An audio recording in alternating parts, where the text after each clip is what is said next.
La vida de Jesucristo y de su Madre Santísima, desde la segunda Pascua hasta el regreso de la isla de Chipre, según las visiones de la Ven.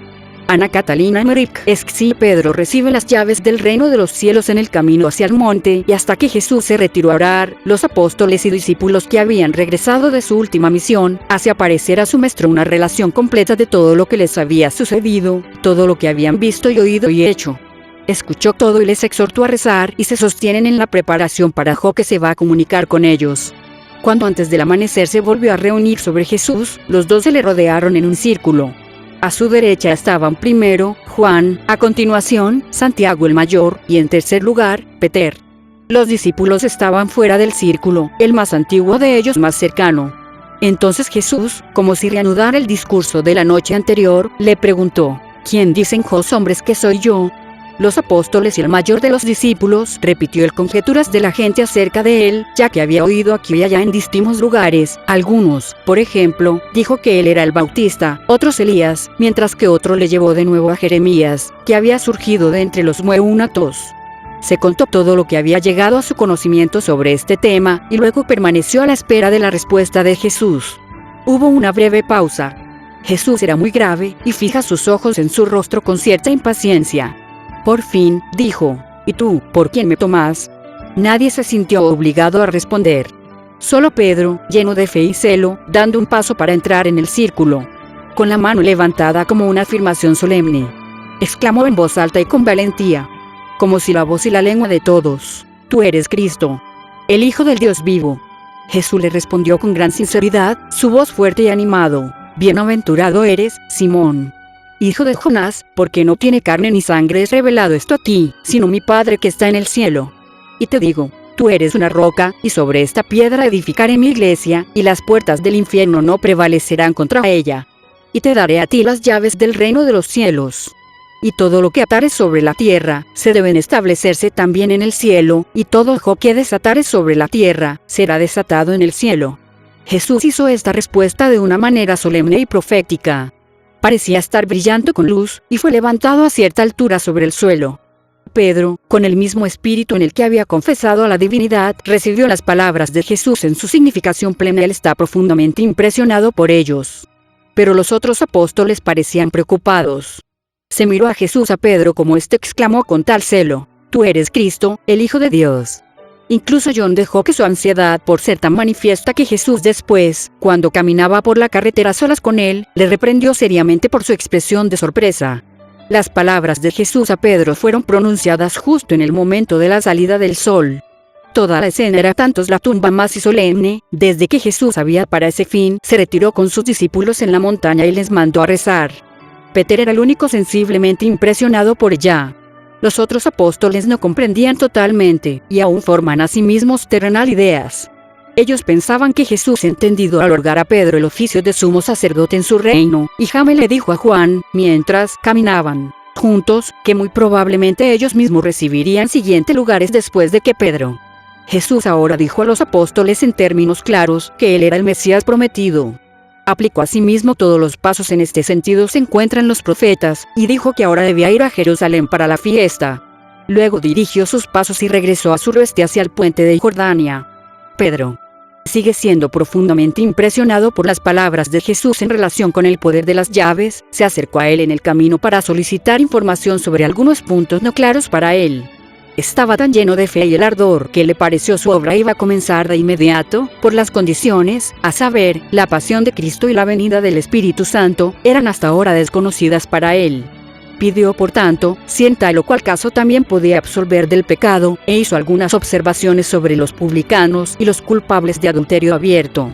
Jesús puso su mente en la facilidad al decirle que iba más adelante a saber todas las cosas con claridad, que sería muy diferente de lo que esperaba, y que una nueva ley sustituirá a la antigua. Mientras avanzaban en su camino, Jesús comenzó a ilustrar a sus apóstoles sobre lo que estaba reservado para ellos. Ahora deben ir a Jerusalén, comer el Cordero Pascual con Lázaro, después de lo cual se podría esperar muchos trabajos, mucho cansancio y la persecución. Mencionó, en términos generales, muchas circunstancias de su futuro. a saber, su concentración de uno de sus mejores amigos de los muertos, que fue hecho para dar lugar a tanta furia entre sus enemigos que se vería obligado a huir, y su marcha de nuevo después de un año más para la fiesta, a la que ves que uno de ellos lo traicionaría. Les dijo, además, que él sería maltratado, azotado, escarnecido, y vergonzosamente a la muerte, que le era necesario morir por los pecados de los hombres, pero que al tercer día resucitaría. Les dijo todo esto en detalle y demostró que de los profetas. Su actitud era muy grave, pero lleno de amor. Pedro estaba tan angustiada ante la idea de que Jesús sea maltratado y condenado a muerte que, tras él, le habló en privado, disputando con él, y exclamando contra el sufrimiento, tal tratamiento. No, dijo, que no debe ser. Preferiría morir antes que sufrir el mismo que tal cosa suceda. Lejos de ti, Señor.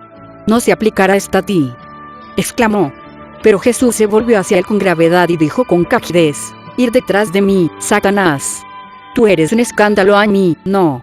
Saboreaste tú las cosas que son de Dios, pero están las cosas que son de los hombres. Y luego siguió su camino. Pedro infundió temor y comenzó a darle vueltas en su mente cómo es que Jesús un poco antes no había dicho de la carne y la sangre por una revelación de Dios que él, Pedro, le había declarado no ser el Cristo, pero ahora él lo llamó Satanás y, porque había protestado contra sus sufrimientos, él lo reprocharía hablando no de acuerdo con Dios, pero acorde a los deseos humanos y consideraciones. La comparación de las palabras de alabanza a Jesús con los de su reproche, Peter se convirtió en más humilde y lo miró con mayor fe y admiración. Fue sin embargo muy afligida desde que se convirtió así solo el más convencido de la realidad de los sufrimientos en espera de Jesús. Los apóstoles y los discípulos se desarrolló en bandas separadas, cada una caminando con el Señor por turnos. Corrió rápidamente, parar a ninguna parte, rehuir las ciudades o aldeas tanto como sea posible hasta el anochecer, cuando se fue en la posada, cerca de las termas de Berulia. Aquí Lázaro y algunos de los discípulos de Jerusalén estaban en espera de la venida de Jesús. Lázaro ya se había informado de que Jesús y los discípulos solo que comer el cordero pascual con él.